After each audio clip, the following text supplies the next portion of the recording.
सुप्रभात। आज हम क्लास 10th क्षितिज पुस्तक का दूसरा अध्याय बाल गोविंद भगत, जिसके लेखक हैं राम वृक्ष बैनीपुरी। सबसे पहले हम राम वृक्ष बैनीपुरी का जीवन परिचय जान लेते हैं, फिर हम इस पाठ की पृष्ठभूमि को देख लेते हैं। राम वृक्ष बैनीपुरी का जन्म 1899 में हुआ था। आपका जन्म जो है बैनीपुर गांव, जिला मुजफ्फरपुर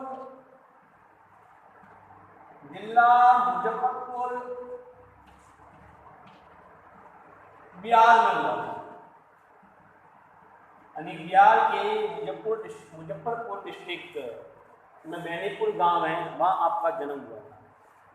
आपने 1920 में स्वाधीनता आंदोलन में भाग लिया था। स्वाधीनता आंदोलन में भाग लिया था आपने 15 वर्ष की आयु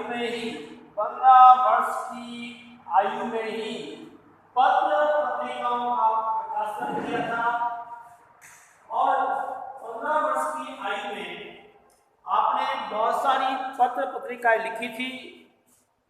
और इन पत्र पत्रिकाओं में, जिनमें तरुण भारत है, किसान मित्र है, तरुण भारत, किसान मित्र जो साप्ताहिक भी थी, मासिक भी थी, और बालक, युवक, ऐसी बहुत सारी पत्र पत्रिकाएं जो हैं आपने लिखी थी।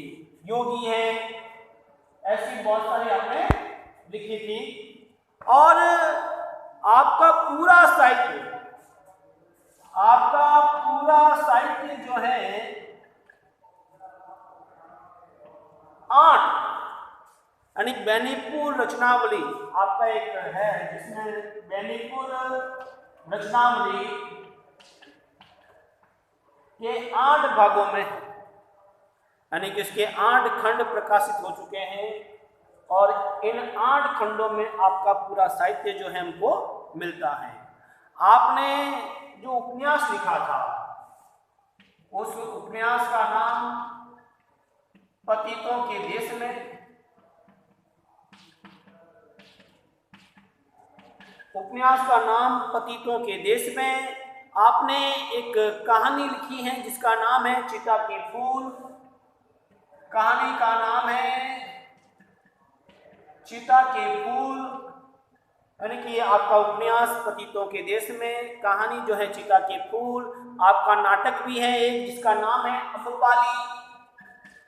आपका एक आपने नाटक भी लिखा है, जो हमारी पाठ्य पुस्तक में है, वो बता रहा हूं मैं आपको।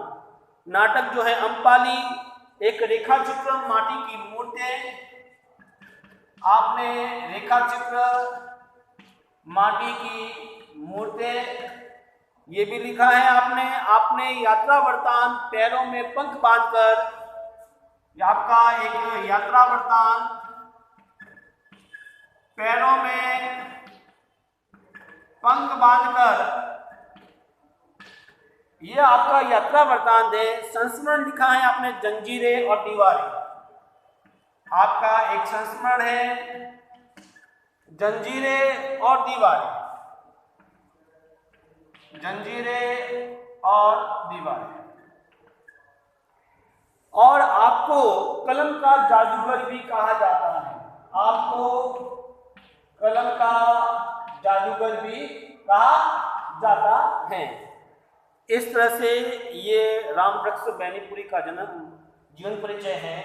आपका जन्म 1899 में हुआ था, मृत्यु 1968 में हुई थी। आप बिहार से बिलोंग करते हैं। 1920 में आपने स्वाधीनता आंदोलन में भाग लिया था।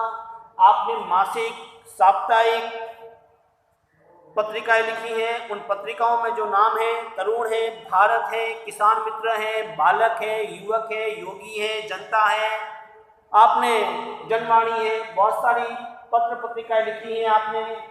आपने उपन्यास पतितों के देश में, कहानी चिता के फूल, नाटक कंपाली, रेखाचित्र माटी की मूर्तें, आपका यात्रा वृत्तांत, पैरों में पंख बांधकर, संस्मरण, जंजीरें और दीवारें। आपको कलम का जादूगर भी कहा जाता है। यह है आपका जीवन परिचय।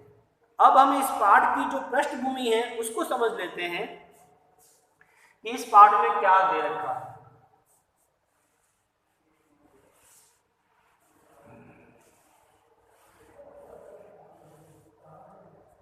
देखिए, इस रेखा चित्र के माध्यम से बाल गोविंद भगत, देखिए ये बाल गोविंद भगत का जो रेखा चित्र है वो हमारे सामने रखा है राम वृक्ष बेनीपुरी ने। एक विलक्षण चित्र, यानी कि बाल गोविंद भगत का एक विलक्षण चित्र, एक अनोखा चित्र हमारे सामने रखा है। किसने रखा है? राम वृक्ष बेनीपुरी में, जिसमें मानवीय भावना है, जिसमें क्या है? मानवीय भावना है, जिसमें मनुष्यता है, मानवीय भावना है, लोक चेतना है और आप सामूहिक संस्कृति के प्रतीक हैं। आप सामूहिक संस्कृति के प्रतीक हैं। यानी कहने का तात्पर्य यह है कि जो रेखा चित्र हमारे सामने रखा है इन्होंने, एक विलक्षण, एक अनोखा चित्र, जिसमें जिस व्यक्ति में मानवीय भावना भी है, उसमें लोक चेतना के साथ लोक संस्कृति की भी जानकारी है, लोक संस्कृति की भी जानकारी है और सामूहिक संस्कृति के ये प्रतीक है। पहली बात। दूसरी बात इसमें ये कही गई है कि बाहरी वेशभूषा, यानी कि बाहरी वेशभूषा या जो व्यक्ति अनुष्ठान करता है, बाहरी वेशभूषा और अनुष्ठान करने वाले ही सन्यासी नहीं होते, सन्यासी नहीं होते। यानी सन्यासी का आधार ग्रस्त जीवन भी हो सकता है, जैसा कि हमारे बाल गोविंद भगत ग्रस्त सन्यासी है। तो रामवृक्ष बेनीपुरी कहते हैं कि बाहरी वेशभूषा से कोई व्यक्ति सन्यासी नहीं होता है, अनुष्ठान करने से कोई व्यक्ति सन्यासी नहीं होता है। सन्यास का आधार क्या होना चाहिए? देखिए, सन्यास का वास्तविक आधार क्या होना चाहिए? सन्यास का वास्तविक आधार क्या होना चाहिए? मानवीय सरोकार, मानवीय सरोकार होने चाहिए, अर्थात मानवीय भावना होनी चाहिए। यानी कि आप समाज के लिए क्या करते हो, आप कौन कौन सी कुरीतियां समाज में उसको दूर करते हो, ये महत्वपूर्ण है। साथ ही ये पाठ जो है सामाजिक रूढ़ियों पर भी प्रहार करता है, सामाजिक रूढ़ियों पर प्रहार करता है। यानी कि एक परंपरा चली आती है कि विधवा दूसरा विवाह नहीं कर सकती है, लेकिन उन्होंने उस परंपरा को भी तोड़ा है। विधवा महिला जो है पति के दाह संस्कार में भाग नहीं ले सकती है, उन्होंने इस परंपरा को भी तोड़ा है। तो सामाजिक रूढ़ियों पर भी प्रहार किया है। समाज में ऐसी बहुत सारी विसंगतियां हैं जो समाज के लिए ठीक नहीं है, उस पर भी इस पाठ में प्रहार किया गया है।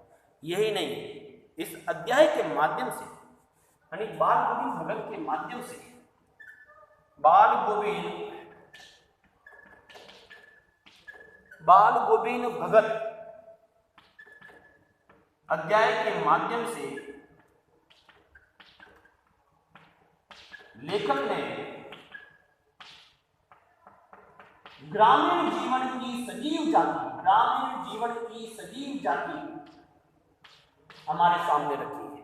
यानी इस अध्याय के माध्यम से रामवृक्ष बेनीपुरी ने बाल गोविंद भगत को माध्यम बनाते हुए ग्रामीण जीवन की सजीव झांकी जो है हमें देखने को मिलती है। तो ये इस पाठ की पृष्ठभूमि है। इस पाठ में हम इससे संबंधित इसका सारांश जो है मैं आपको अगले वीडियो में समझाऊंगा। देखिए, वापस समझा देता हूँ इस पाठ की जो पृष्ठभूमि क्या है। यानी कि रामवृक्ष बेनीपुरी ने बाल गोविंद भगत अध्याय के माध्यम से एक विलक्षण चित्र हमारे सामने रखा है, जिस व्यक्ति में मानवीय भावना है, लोक चेतना है, लोक संस्कृति की जानकारी है, सामूहिक संस्कृति के भी वो प्रतीक हैं। यही नहीं, रामवृक्ष बेनीपुरी ने जब बाल गोविंद भगत को देखा तो वो कहते हैं कि बाहरी वेशभूषा से, अनुष्ठान से ही व्यक्ति सन्यासी नहीं होता है। इंसान चाहे तो गृहस्थ में, घर में रहकर भी वो सन्यासी नियमों का पालन कर सकता है। सन्यास का वास्तविक आधार जो होना चाहिए वो मानवीय संस्कार होने चाहिए। ये पाठ जो है सामाजिक मूल्यों पर भी प्रहार करता है। बाल गोविंद भगत अध्याय के माध्यम से लेखक ने ग्रामीण जीवन की सजीव जाति जो है वो हमारे सामने रखी है। धन्यवाद। हम अगले वीडियो में इस पाठ का सारांश समझेंगे।